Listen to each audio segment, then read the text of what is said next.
In last classes, we studied about federalism.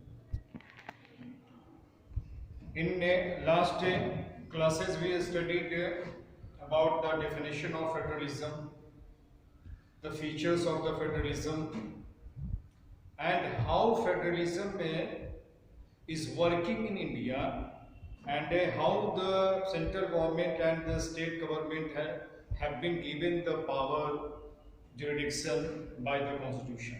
Now in this topic we are going to study about how is federalism practiced, कि भारत में federalism practice में कैसे है.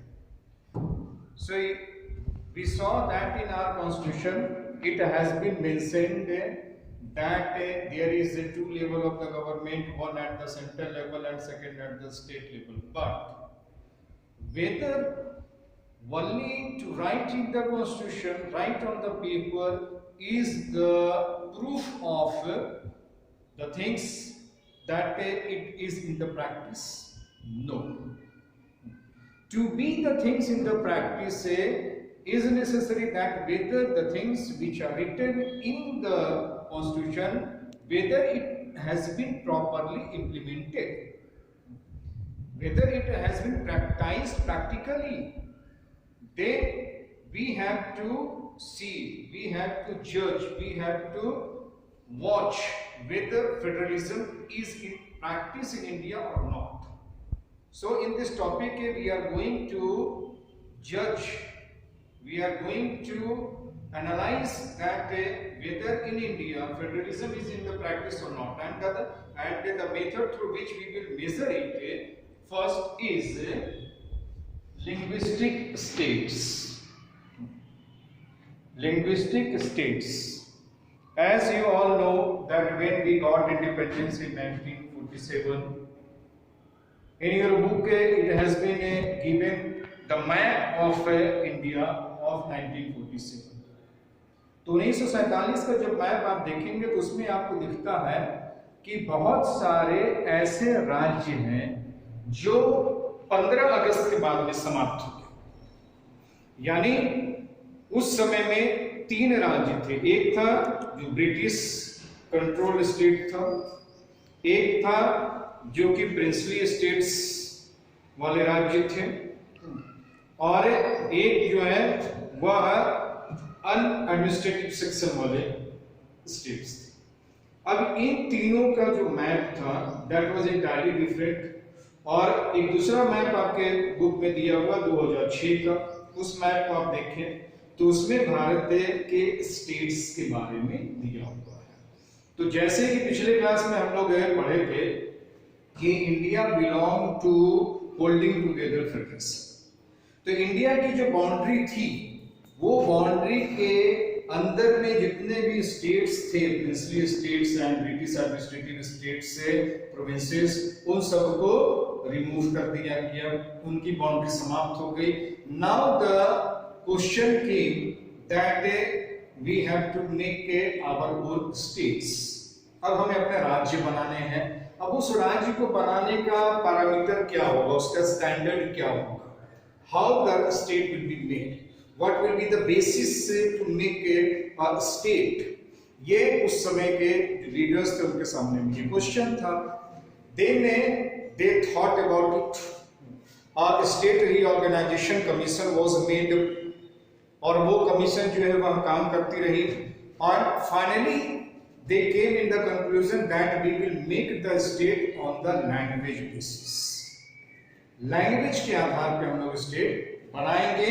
they came in this conclusion. And see the map of India of 1947 and 2006, there will be difference. Many old states means the states who were before independence, many old states were vanished, and many old states were vanished and many new states have been created. तो बहुत सारे पुराने राज्य जो है वो समाप्त हो गए और नए राज्य बन गए. Many new states were made on the language basis. भाषा के आधार पे बना. Tamil people who spoke the same language lived in the same state. यानी यहाँ पर लैंग्वेज को प्रायोरिटी दिया गया. अब जैसे तमिल बोलने वाले जितने लोग हैं वो तमिलनाडु में होंगे, मलयालम बोलने वाले जितने लोग हैं वो केरल में होंगे, कन्नड़ बोलने वाले जितने लोग हैं वो कर्नाटक में हो गए, मराठी बोलने वाले लोग हैं वह महाराष्ट्र में हो गए. इस तरीके से लैंग्वेज बेसिस पे स्टेट का फॉर्मेशन. और कुछ ऐसे भी राज्य थे जो on the basis of language नहीं बने. some states were made to recognize differences based on the culture, ethnicity और geography. कुछ राज्य ऐसे बनाए गए जिनका अपना अलग एक कल्चर था, अपने उनकी एथनिसिटी थी या ज्योग्राफिकली वो अलग थलग थे. जैसे नागालैंड, उत्तराखंड, छत्तीसगढ़, झारखंड है. These are the states which are made not on the basis of language but on the basis of a culture, ethnicity और geography. तो इस तरीके से हम देखते हैं कि भारत में जो फेडरलिज्म अप्लाई हुआ वो प्रैक्टिस पे है, क्योंकि लैंग्वेज के आधार पे स्टेट का फॉर्मेशन होना, यानी केंद्र सरकार है या उस समय के जो लीडर्स थे उन लोगों ने जो राज्यों को रिकॉग्नाइज किया, उनके गर्व को, उनके लैंग्वेज को, उनके जरूरतों को महसूस किया और उनको सम्मान देते हुए उन्होंने राज्य का फॉर्मेशन किया. हालांकि उस समय में कुछ नेशनल लीडर्स ऐसे थे, some leaders feared that it would lead to disintegration of the country. कुछ नेताओं को यह लगा कि इससे देश को टूटने का खतरा भी हो सकता है. But the experience has shown that the formation of linguistic states has actually made the country more united. It has also made administration easier. तो उस समय के कुछ नेशनल लीडर्स को यह लगा कि हो सकता है कि इससे जब हम लैंग्वेज बेसिस पे अगर बना दे रहे हैं राज्यों को, तो हो सकता है कि वो राज्य का अपना कल्चर अलग हो जाए, अपना लैंग्वेज अलग हो जाए, तो वो अपनी सेल्फ आइडेंटिटी मानने लगे और भविष्य में कहीं देश डिसइंटीग्रेट भी कर सकता है. लेकिन जो हमारा एक्सपीरियंस हुआ वो एक्सपीरियंस ये हुआ कि डिसइंटीग्रेशन की बात तो बिल्कुल भी नहीं हुई, बल्कि उसकी जगह पे हमारा देश ज्यादा यूनाइटेड हो गया और एडमिनिस्ट्रेशन चलाना भी ज्यादा आसान हो गया. और जो लोग थे, जो रीजनल पीपल थे, उनको ये लगा कि उनके रीजन को, उनके लैंग्वेज को केंद्र सरकार ने रिकॉग्नाइज किया है, इसलिए वह भारत के साथ में और ज्यादा यूनाइटेड हो गए, ज्यादा इंटीग्रेटेड हो गए. तो this is the first example that we can say that federalism is in practice in India. So now the language policy. Language policy is the second test for Indian Federation. Indian federation को practice में देखने के लिए जो second test है वो है language policy of government of India. जब हमारा संविधान तैयार हो रहा था उस समय में ये चर्चा चली कॉन्स्टिट्यूएंट असेंबली में कि which language should be made as the national language of India.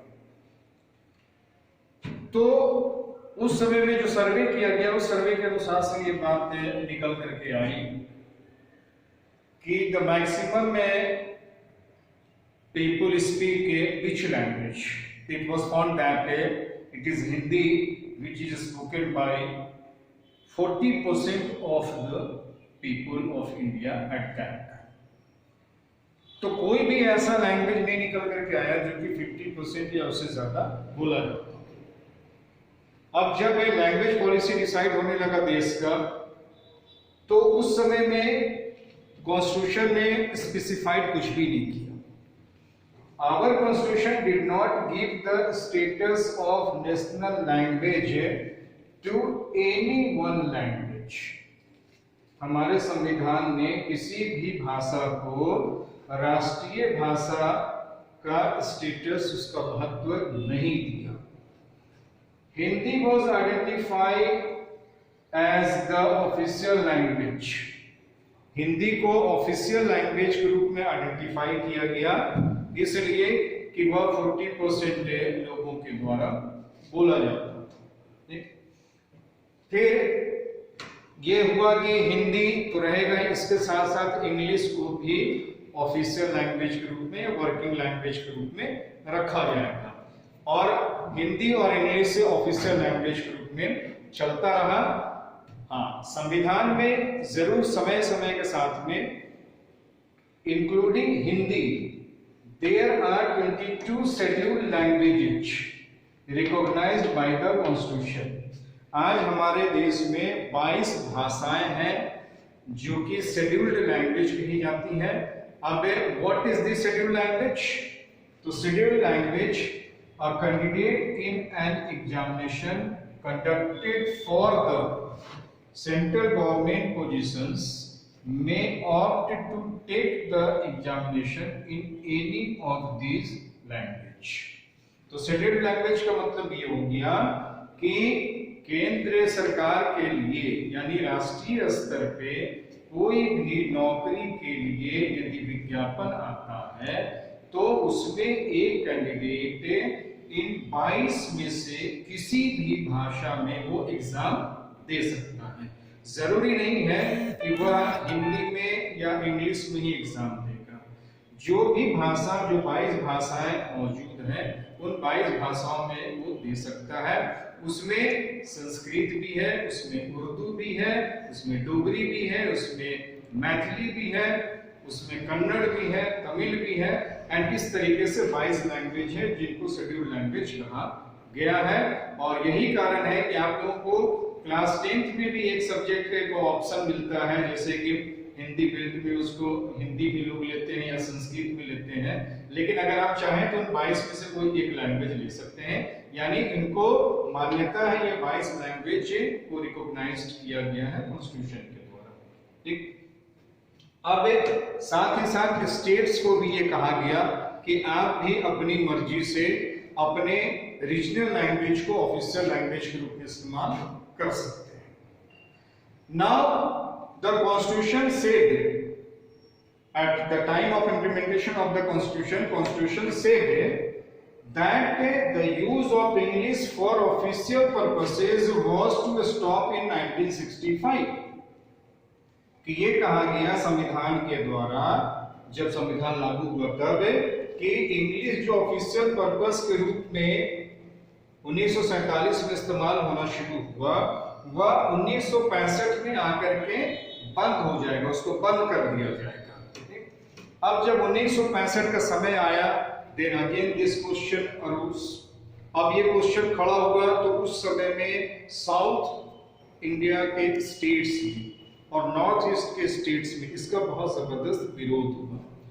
Even in the Tamil Nadu people agitated and the situation became violent, and people said that everywhere people said that the language must not be imposed on us।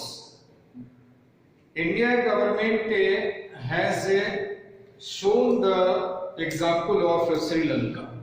Sri Lanka में 1956 में किस तरीके से language policy की वजह से वहां पर तमिल कम्युनिटी को कष्ट पहुंचा था और वहां पे अनरेस्ट हो गया था और वहां के लोग नाराज हो गए थे।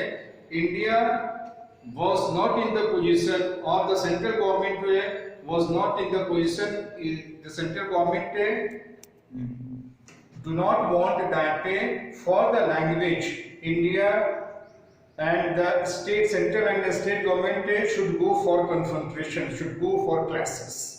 तो वो श्रीलंका का एग्जाम्पल नहीं भारत में स्टैब्लिश करना चाहते थे, इसलिए उस समय में यह तय हो गया कि ठीक है, there will be no any national language, there will be no any national language of India, there will be only the working language of India, and Hindi and English remained as the working language, official language of India, and the state governments were given the right that they should have their own states to have their own official language.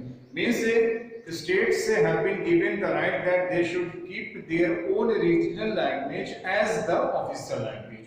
और इस तरीके से भारत में language policy की जब बात आई तो central government ने यहाँ भी स्टेट गवर्नमेंट्स की बात मानी, यहाँ भी रीजनल पीपल का बात मानी और उसके मानने की वजह से उन्होंने रिस्पेक्ट दिया, उन्होंने डाइवर्सिटी को रिस्पेक्ट दिया, उन्होंने सेंट्रल गवर्नमेंट ने रीजनलिटी को रिस्पेक्ट दिया, उनके लैंग्वेज को रिस्पेक्ट दिया और स्टेट का जो डिमांड था उसको उन्होंने रिस्पेक्ट दिया।